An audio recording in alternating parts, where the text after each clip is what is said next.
ക്രൈസ്തവർക്ക് നേരെയുള്ള പീഡനങ്ങളും അക്രമങ്ങളും നാൾക്കുനാൾ വർദ്ധിച്ചു വരികയാണ്. വിദേശ രാജ്യങ്ങളിൽ ക്രൈസ്തവർ ഒത്തുചേരുന്ന മാർക്കറ്റുകൾക്കും പാർക്കുകൾക്കും നേരെയാണ് തീവ്ര ഇസ്ലാമിക ഭീകരരുടെ ആക്രമണമെങ്കിൽ കേരളത്തിലും മറ്റ് സംസ്ഥാനങ്ങളിലും അതിന് മറ്റൊരു രൂപമാണ്. വ്യൂ പോയിന്റ് ചർച്ച ചെയ്യുന്നു ആഗോള ക്രൈസ്തവ പീഡനവും വർദ്ധിച്ചുവരുന്ന അസഹിഷ്ണുതയും. ക്രിസ്തുമസ് ആഘോഷത്തിൽ ഗണഗീതം ആലപിക്കണമെന്ന വിചിത്ര ആവശ്യത്തോടെയായിരുന്നു ഇത്തവണത്തെ തീവ്ര ഹിന്ദുത്വവാദികളുടെ ക്രൈസ്തവ വിരുദ്ധ കലാപരിപാടികൾ ആരംഭിച്ചത്. തപാൽ വകുപ്പിന്റെ തിരുവനന്തപുരം മേഖലാ ആസ്ഥാനത്ത് നടത്താനിരുന്ന ക്രിസ്തുമസ് ആഘോഷ പരിപാടിക്കിടെയായിരുന്നു BMSന് ഗണഗീതം ആലപിക്കേണ്ടിയിരുന്നത്. വന്ദേ ഭാരത് ഉദ്ഘാടന വേളയിൽ കുട്ടികൾ പാടിയ ദേശഭക്തി ഗാനം ആലപിക്കണമെന്നായിരുന്നു ആവശ്യം. ഇതിനായി എല്ലാ പ്രവർത്തകരും ആഘോഷവേളയിൽ പങ്കെടുക്കണമെന്ന് പറഞ്ഞുകൊണ്ട് സെക്രട്ടറി S. രാജേന്ദ്ര പ്രസാദ് എല്ലാവർക്കും കത്തയച്ചു. എന്നാൽ വിഷയത്തിൽ എതിർപ്പുമായി ഇടത് കോൺഗ്രസ് അനുകൂല സംഘടനകൾ രംഗത്തെത്തി ഇത് വിവാദമായതോടെ ഗണഗീതവും കരോൾ ഗാനവും ഒപ്പം ക്രിസ്തുമസ് ആഘോഷവും വേണ്ടെന്ന് വെച്ചു. കേരളത്തിൽ BMS കലക്കിയെങ്കിൽ ഉത്തരേന്ത്യയിൽ തങ്ങൾക്ക് എന്തുകൊണ്ടായിക്കൂടാ എന്ന നിലപാടിലായിരുന്നു വിശ്വ ഹിന്ദു പരിഷത്ത്. ഇതിനായി അടിച്ചിറക്കിയ മുദ്രാവാക്യമായിരുന്നു ഹിന്ദുക്കൾ ക്രിസ്തുമസ് ആഘോഷിക്കരുത് എന്ന കർശന താക്കീത്. ആഘോഷിക്കാതിരുന്നാൽ മാത്രം പോരാ, ആഘോഷിക്കുന്നവരെ ഒറ്റപ്പെടുത്തുകയും അതിനെതിരെ നിലകൊള്ളുകയും വേണമെന്ന ആവശ്യവും മുന്നോട്ട് വെച്ചു. സാംസ്കാരിക ജാഗ്രതയുടെ ഭാഗമായാണെന്നാണ് ഇവർ നൽകുന്ന വിശദീകരണം. വ്യക്തികൾക്ക് പുറമെ ഷോപ്പിംഗ് മാളുകൾ, സ്കൂളുകൾ, കച്ചവട സ്ഥാപനങ്ങൾക്കും വിശ്വ ഹിന്ദു പരിഷത്ത് ഈ സന്ദേശം അയച്ചിട്ടുണ്ട്. ഹിന്ദുധർമ്മവും സംസ്കാരവും സംരക്ഷിക്കുന്നതിനാണ് ഈ നീക്കമെന്നാണ് VHPയുടെ നിലപാട്. ഹൈന്ദവ ഉടമസ്ഥതയിലുള്ള കടകളിൽ മെറി ക്രിസ്മസ് ബോർഡുകൾ സ്ഥാപിക്കുന്നതിനെയും സംഘടന എതിർക്കുന്നു. ലാഭത്തിനു വേണ്ടി ഇത്തരം ആഘോഷങ്ങൾ ഏറ്റെടുക്കുന്നത് സാംസ്കാരികമായ ആശയക്കുഴപ്പങ്ങൾക്ക് കാരണമാകുമെന്നും ഇത്തരം സ്ഥാപനങ്ങളിൽ നിന്ന് സാധനങ്ങൾ വാങ്ങുന്നത് പുനർചിന്തിക്കണമെന്നുമാണ് സംഘടനയുടെ കണ്ടെത്തൽ. സ്കൂളുകളിൽ ക്രിസ്തുമസ് അലങ്കാരങ്ങൾ പാടില്ലെന്നും ഇതുമായി ബന്ധപ്പെട്ട് സ്കൂൾ പ്രിൻസിപ്പൽമാർക്കും മാൾ അധികൃതർക്കും കത്തയക്കുമെന്നും സംഘടന അറിയിച്ചിട്ടുണ്ട്. മതേതര ഭാരതത്തിൽ ആർക്കും ആരുടെയും ആഘോഷത്തിൽ പങ്കുചേരാം. എന്നാൽ ഇത്തരം പിന്തിരിപ്പൻ ആശയങ്ങളും ഭരണഘടനാ വിരുദ്ധ നിലപാടുകളും സാഹോദര്യത്തിനും മതസ്വാതന്ത്ര്യത്തിനും എതിരാണ്. ഇത് സമൂഹത്തിൽ ഭിന്നതയുണ്ടാക്കുമെന്നല്ലാതെ ഗുണപരമായ ഒന്നിനും ഉതകുന്നതല്ല. ഹിന്ദുരാജ്യം സൃഷ്ടിക്കുകയെന്ന ചില നിക്ഷിപ്ത താൽപര്യക്കാരുടെ ഗൂഢ അജണ്ടയുടെ ഭാഗമായി വേണം ഈ നീക്കങ്ങളെയും വിലയിരുത്താൻ.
കേരളത്തിലും മറ്റ് സംസ്ഥാനങ്ങളിലും ആശയപ്രചാരണത്തിലൂടെയുള്ള മാനസികവും ശാരീരികവുമായ പീഡനങ്ങളാണെങ്കിൽ വിദേശ രാജ്യങ്ങളിൽ കൊല്ലും കൊലയുമാണ്.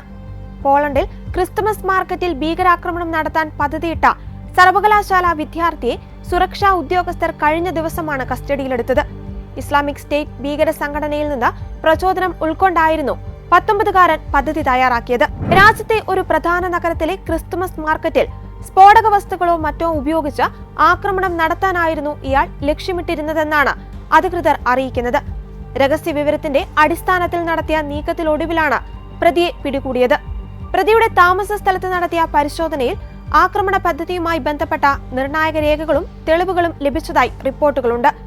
യൂറോപ്പിലുടനീളം ക്രിസ്തുമസ് ആഘോഷങ്ങളോടനുബന്ധിച്ച് സുരക്ഷ ശക്തമാക്കിയിരിക്കുന്ന സാഹചര്യത്തിലായിരുന്നു ഈ അറസ്റ്റ്.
ബോണ്ടി ബീച്ചിൽ നടന്ന കൂട്ടവെടിവെപ്പ് ഓസ്ട്രേലിയൻ സമൂഹത്തിൽ മാത്രമല്ല ലോകത്തെമ്പാടുമുള്ള ജനാധിപത്യ രാജ്യങ്ങൾക്കുള്ള ഓർമ്മപ്പെടുത്തലാണ്. ഇരകളെ ഓർത്ത് ദുഃഖിക്കുകയും പരിക്കേറ്റവർക്ക് പിന്തുണ നൽകുകയും ചെയ്യുന്ന ഈ നിമിഷത്തിൽ സംഭവത്തിന്റെ യഥാർത്ഥ സ്വഭാവത്തെക്കുറിച്ച് നാം ഗൗരവമായ ഒരു വിലയിരുത്തൽ നടത്തണം. ജൂതവിരുദ്ധ ക്രൈസ്തവ വിരുദ്ധ ആക്രമണങ്ങളെ ഒരു സാമൂഹിക വിപത്തായിട്ടല്ല, മറിച്ച് ഒരു ഭീകരവാദ രൂപമായി തന്നെ കണക്കാക്കണം. ബോണ്ടി ബീച്ച് ഒരു സിനഗോഗോ ജൂത കമ്മ്യൂണിറ്റി സെന്ററോ ആയിരുന്നില്ല. ഓസ്ട്രേലിയൻ ജീവിതത്തിന്റെ ആത്മാവിനെ പ്രതിനിധീകരിക്കുന്ന ഒരു തുറന്ന പൊതു ഇടമായിരുന്നു. കൃത്യമായി പറഞ്ഞാൽ ഒരു സമൂഹത്തെ മുഴുവൻ ഭയത്തിലേക്ക് തള്ളിവിടുവാൻ ലക്ഷ്യമിട്ടിട്ടുള്ള പ്രതീകാത്മകമായ ഒരു സൈറ്റിനെയാണ് ആക്രമണകാരി തിരഞ്ഞെടുത്തത്. പിറ്റ്സ്ബർഗിലെ ട്രീ ഓഫ് ലൈഫ് സിനഗോഗിൽ സംഭവിച്ചതുപോലെയും യോം കിപ്പൂർ ആക്രമണങ്ങളിൽ കണ്ടതുപോലെ ജൂതവിരുദ്ധ ആക്രമണങ്ങൾ തീവ്രവാദത്തിന്റെ രീതികളും യുക്തികളും ലക്ഷ്യങ്ങളും ഉപയോഗിച്ചാണ് നടത്തുന്നത്. ഇതിന്റെ പ്രാഥമിക ലക്ഷ്യം വ്യക്തികളെ കൊല്ലുന്നതിലുപരി ഒരു സമൂഹത്തെ മൊത്തത്തിൽ ഭയപ്പെടുത്തുകയും പൊതു ഇടങ്ങളിൽ പോലും അവർ സുരക്ഷിതരല്ലെന്ന് തോന്നിപ്പിക്കുകയും ചെയ്യുക എന്നതാണ്. ഒരു സാമൂഹിക വിപത്ത് എന്നതിലുപരി ലോകമെമ്പാടുമുള്ള ഗവൺമെന്റുകൾ ഇപ്പോഴും ജൂതവിരുദ്ധ ക്രൈസ്തവ വിരുദ്ധ ആക്രമണങ്ങൾ ദേശീയ സുരക്ഷാ ഭീഷണിയേക്കാൾ ഒരു സാമൂഹിക പ്രശ്നമായിട്ടാണ് സമീപിക്കുന്നത്.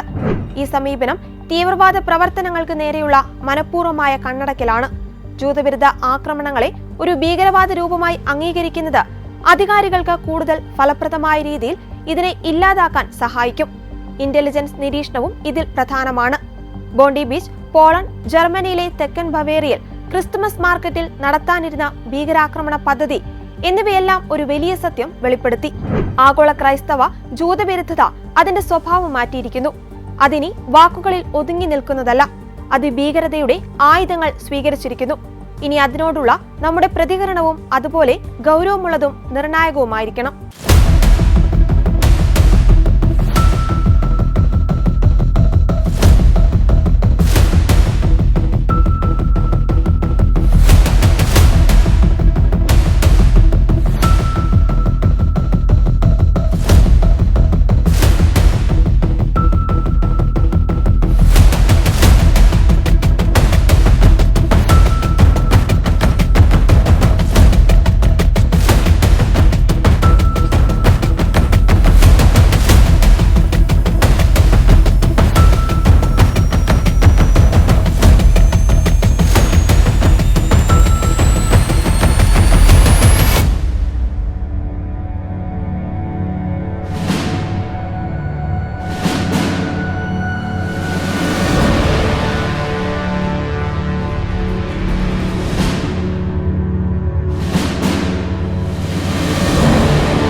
നൂറ്റാണ്ടിലെ ആഗോള സമൂഹം പുരോഗതിയെക്കുറിച്ചും മനുഷ്യാവകാശങ്ങളെക്കുറിച്ചും വാചാലമാകുമ്പോഴും ലോകത്തിന്റെ വിവിധ കോണുകളിൽ ക്രൈസ്തവർ നേരിടുന്ന ക്രൂരമായ പീഡനങ്ങൾ ഞെട്ടിക്കുന്ന സത്യമായി അവശേഷിക്കുന്നു. GIS report, Vatican report, global Christian relief തുടങ്ങിയ അന്താരാഷ്ട്ര ഏജൻസികൾ പുറത്തുവിട്ട സമീപകാല കണക്കുകൾ സൂചിപ്പിക്കുന്നത് ക്രൈസ്തവ വേട്ട ചരിത്രത്തിലെ ഏറ്റവും ഉയർന്ന നിരക്കിലാണെന്നാണ്. ലോകത്തിലെ 7-ൽ ഒരാളെന്ന നിലയിൽ ക്രൈസ്തവർ തങ്ങളുടെ വിശ്വാസത്തിന്റെ പേരിൽ മാത്രം വേട്ടയാടപ്പെടുന്നു എന്നത് ജനാധിപത്യ ബോധ്യമുള്ള സമൂഹത്തിന് വലിയൊരു ചോദ്യചിഹ്നമാണ്. ഓപ്പൺ ഡോർസ് പോലുള്ള സംഘടനകളുടെ പഠനങ്ങൾ പ്രകാരം ഇന്ന് ലോകത്ത് 360 ദശലക്ഷത്തിലധികം ക്രൈസ്തവർ തങ്ങളുടെ വിശ്വാസം അനുഷ്ഠിക്കുന്നതിന്റെ പേരിൽ കടുത്ത പീഡനമോ വിവേചനമോ നേരിടുന്നു. ഇത് ലോകത്തിന്റെ മൊത്തം ക്രൈസ്തവ ജനസംഖ്യയുടെ വലിയൊരു ശതമാനമാണ്. ആഫ്രിക്കയിൽ 5-1 ഏഷ്യയിൽ 5-2 വീതം ഈ പീഡനങ്ങൾക്ക് ഇരയാകുന്നു. വിശ്വാസത്തിന്റെ പേരിൽ മാത്രം ഓരോ വർഷവും ആയിരക്കണക്കിന് ആളുകൾ കൊല്ലപ്പെടുന്നു. 10,000-കണക്കിന് പള്ളികൾ ആക്രമിക്കപ്പെടുന്നു. ലക്ഷക്കണക്കിന് ആളുകൾ തടവിലാക്കപ്പെടുകയോ സ്വന്തം മണ്ണിൽ നിന്ന് ആട്ടിയോടിക്കപ്പെടുകയോ ചെയ്യുന്നു. ക്രൈസ്തവ പീഡനം എന്നത് ശാരീരികമായ അക്രമത്തിൽ മാത്രം ഒതുങ്ങുന്ന ഒന്നല്ല. അത് പല രൂപങ്ങളിൽ പ്രകടമാകുന്നു. ചൈന, വടക്കൻ കൊറിയ തുടങ്ങിയ കമ്മ്യൂണിസ്റ്റ് രാജ്യങ്ങളിൽ വിശ്വാസം എന്നത് ഭരണകൂടത്തിന് ഭീഷണിയായാണ് കണക്കാക്കപ്പെടുന്നത്. സഭകളുടെ പ്രവർത്തനങ്ങളിൽ നിയന്ത്രണം ഏർപ്പെടുത്തുക, വിശ്വാസികളെ നിരീക്ഷിക്കുക, ബൈബിളുകൾ പിടിച്ചെടുക്കുക തുടങ്ങിയ രീതികൾ ഇവിടെ സാധാരണമാണ്. വടക്കൻ കൊറിയയെ സംബന്ധിച്ചിടത്തോളം ക്രൈസ്തവ വിശ്വാസം ഒരു വലിയ കുറ്റമായി പരിഗണിക്കപ്പെടുകയും വിശ്വാസികൾ കോൺസെൻട്രേഷൻ ക്യാമ്പുകളിലേക്ക് അയക്കപ്പെടുകയും ചെയ്യുന്നു. നൈജീരിയ പോലുള്ള ആഫ്രിക്കൻ രാജ്യങ്ങളിൽ ഇസ്ലാമിസ്റ്റ് തീവ്രവാദ ഗ്രൂപ്പുകൾ ക്രൈസ്തവ ഗ്രാമങ്ങളെ ലക്ഷ്യമിടുന്നു. കൂട്ടക്കൊലകൾ, തട്ടിക്കൊണ്ടുപോകലുകൾ, പള്ളികൾ അഗ്നിക്കിരയാക്കൽ എന്നിവ ഇവിടെ നിത്യസംഭവങ്ങളാണ്. ലോകത്ത് ക്രൈസ്തവർ കൊല്ലപ്പെടുന്ന സംഭവങ്ങളിൽ ഭൂരിഭാഗവും നൈജീരിയയിലാണ് നടക്കുന്നത്. മതപരമായ ദേശീയത വളരുന്ന പല ഏഷ്യൻ രാജ്യങ്ങളിലും ക്രൈസ്തവർ 2ാം തരം പൗരന്മാരായി കണക്കാക്കപ്പെടുന്നു. ജോലികളിലും വിദ്യാഭ്യാസത്തിലും വിവേചനം നേരിടേണ്ടി വരുന്നതിനോടൊപ്പം കള്ളക്കേസുകളിൽ കുടുക്കി ജയിലിലടയ്ക്കുന്ന പ്രവണതയും വർദ്ധിക്കുന്നു. ഇന്ത്യയിലെ ചില സംസ്ഥാനങ്ങളിൽ നിലവിലുള്ള മതപരിവർത്തന നിരോധന നിയമങ്ങൾ ദുരുപയോഗം ചെയ്ത് മിഷണറിമാരെയും വിശ്വാസികളെയും പീഡിപ്പിക്കുന്ന രീതി സമീപകാലത്ത് വലിയ ചർച്ചയായിരുന്നു. പല രാജ്യങ്ങളിലും നിലവിലുള്ള വികലമായ നിയമങ്ങൾ ക്രൈസ്തവ പീഡകർക്ക് ഒരു ആയുധമായി മാറുന്നുണ്ട്. ഉദാഹരണത്തിന്, പാകിസ്ഥാനിലെ ദൈവനിന്ദാ നിയമം പലപ്പോഴും വ്യക്തിപരമായ വിദ്വേഷം തീർക്കുവാൻ ക്രൈസ്തവർക്കെതിരെ ഉപയോഗിക്കപ്പെടുന്നു. നിസ്സാരമായ ആരോപണങ്ങൾ പോലും മരണശിക്ഷ വരെ ലഭിക്കാവുന്ന കുറ്റമായി മാറുന്നു. ഇത്തരം നിയമങ്ങൾ അന്താരാഷ്ട്ര മനുഷ്യാവകാശ ലംഘനങ്ങളുടെ ഗണത്തിൽപ്പെടുമെങ്കിലും പലപ്പോഴും വോട്ട് ബാങ്ക് രാഷ്ട്രീയമോ മതപരമായ സ്വാധീനമോ കാരണം ഇവ പരിഷ്കരിക്കപ്പെടുന്നില്ല. സാങ്കേതികവിദ്യ വികസിച്ചതോടെ പീഡനത്തിന്റെ രീതികളും മാറി. ആധുനിക സർവൈലൻസ് ക്യാമറകൾ, ഫേഷ്യൽ റെക്കഗ്നിഷൻ സോഫ്റ്റ്വെയറുകൾ എന്നിവ ഉപയോഗിച്ച് ചൈന പോലുള്ള രാജ്യങ്ങൾ ക്രൈസ്തവ ആരാധനാലയങ്ങളെ നിരീക്ഷിക്കുന്നു. സോഷ്യൽ മീഡിയ വഴിയുള്ള വിദ്വേഷ പ്രചാരണങ്ങൾ പലപ്പോഴും വലിയ ആൾക്കൂട്ട ആക്രമണങ്ങളിലേക്ക് നയിക്കുന്നു. ക്രൈസ്തവ വിരുദ്ധ ചിന്താഗതികൾ ഓൺലൈൻ പ്ലാറ്റ്ഫോമുകൾ വഴി പ്രചരിപ്പിക്കപ്പെടുന്നത് വരും തലമുറയുടെ മനസ്സിലും വിഭാഗീയതയുടെ വിത്തുകൾ പാകുന്നു. ക്രൈസ്തവർക്കെതിരെയുള്ള അതിക്രമങ്ങൾ ഇത്രത്തോളം വർദ്ധിച്ചിട്ടും അന്താരാഷ്ട്ര തലത്തിൽ അർഹമായ ശ്രദ്ധ ലഭിക്കുന്നില്ല എന്നത് ഖേദകരമാണ്. പലപ്പോഴും സാമ്പത്തിക താൽപര്യങ്ങളോ രാഷ്ട്രീയ കൂട്ടുകെട്ടുകളോ കാരണം പ്രബല രാഷ്ട്രങ്ങൾ പല മനുഷ്യാവകാശ ലംഘനങ്ങളെയും കണ്ടില്ലെന്ന് നടിക്കുന്നു. വത്തിക്കാൻ ന്യൂസിന്റെ റിപ്പോർട്ട് അനുസരിച്ച് ക്രൈസ്തവ പീഡനത്തെ ഒരു സാംസ്കാരിക പ്രതിസന്ധിയായി കാണാതെ ഭരണകൂടങ്ങൾ ലാഘവത്തോടെ സമീപിക്കുന്നത് കുറ്റവാളികൾക്ക് കൂടുതൽ കരുത്തു പകരുന്നു. ഇത്രയേറെ പ്രതിസന്ധികൾക്കിടയിലും പീഡിപ്പിക്കപ്പെടുന്ന ക്രൈസ്തവർ തങ്ങളുടെ വിശ്വാസത്തിൽ ഉറച്ചു നിൽക്കുന്നു എന്നത് ലോകത്തിന് നൽകുന്ന വലിയൊരു പാഠമാണ്. ഭീഷണികൾക്കും അക്രമങ്ങൾക്കും മുന്നിൽ പതറാതെ സ്നേഹത്തെയും ക്ഷമയും കുറിച്ച് സംസാരിക്കുന്ന ഒരു സമൂഹത്തെ പീഡനങ്ങൾ കൊണ്ട് തകർക്കുവാൻ കഴിയില്ലെന്ന് ചരിത്രം തെളിയിക്കുന്നു. ഗ്ലോബൽ ക്രിസ്ത്യൻ റിലീഫ് പോലുള്ള സംഘടനകൾ പീഡനം അനുഭവിക്കുന്നവർക്ക് ആശ്വാസം എത്തിക്കുവാൻ അക്ഷീണം പരിശ്രമിക്കുന്നു. അന്താരാഷ്ട്ര തലത്തിൽ ഇത്തരം ഏജൻസികൾ നൽകുന്ന വിവരങ്ങൾ പീഡനത്തിന്റെ വ്യാപ്തി ലോകത്തെ അറിയിക്കുവാൻ സഹായിക്കുന്നു. മതസ്വാതന്ത്ര്യം എന്നത് ലോക സമാധാനത്തിന്റെ അവിഭാജ്യ ഘടകമാണ്. അത് ഏതെങ്കിലും ഒരു മതവിഭാഗത്തിന് മാത്രമുള്ള അവകാശമല്ല, മറിച്ച് ഓരോ വ്യക്തിക്കും തന്റെ മനസാക്ഷി അനുസരിച്ച് വിശ്വസിക്കുവാനും അത് ആചരിക്കുവാനുമുള്ള അവകാശമാണ്. ക്രൈസ്തവർക്കെതിരെയുള്ള പീഡനങ്ങൾ ആഗോളതലത്തിൽ ഉയരുന്നത് നാഗരികതയുടെ തന്നെ പരാജയമായാണ് വിലയിരുത്തേണ്ടത്. ഈ ക്രൂരതകൾക്കെതിരെ ശബ്ദമുയർത്തേണ്ടത് സഭയുടെ മാത്രം കടമയല്ല, മറിച്ച് നീതിയിൽ വിശ്വസിക്കുന്ന ഓരോ പൗരന്റെയും ബാധ്യതയാണ്. പീഡനം അനുഭവിക്കുന്നവരോടുള്ള ഐക്യദാർഢ്യം പ്രഖ്യാപിക്കുന്നതിനോടൊപ്പം ലോകമെമ്പാടും മതസൗഹാർദ്ദവും സഹിഷ്ണുതയും വളർത്തിക്കൊണ്ടുവരുവാനുള്ള ശ്രമങ്ങൾ ബോധപൂർവം നടപ്പിലാക്കണം. പീഡനങ്ങൾ എത്ര കഠിനമായാലും സ്നേഹത്തിന്റെ വചനം വിദ്വേഷത്തിന്റെ ആയുധങ്ങളെക്കാൾ ശക്തമാണെന്ന ഉറച്ച വിശ്വാസമാണ് പീഡിപ്പിക്കപ്പെടുന്ന ഓരോ ക്രൈസ്തവന്റെയും കരുത്ത്. ഇനിയെങ്കിലും അന്താരാഷ്ട്ര സമൂഹം ഈ വിഷയത്തിൽ കണ്ണു തുറക്കണം. മതപരമായ പീഡനങ്ങൾ ലോകത്തു നിന്ന് തുടച്ചു നീക്കുവാൻ ശക്തമായ നയതന്ത്ര ഇടപെടലുകൾ നടത്തുകയും വേണം. ലോകം മുഴുവൻ ഒരു കുടുംബമായി ജീവിക്കേണ്ട കാലത്ത് വിശ്വാസത്തിന്റെ പേരിൽ ഒരു തുള്ളി ചോര പോലും വീഴാൻ പാടില്ല.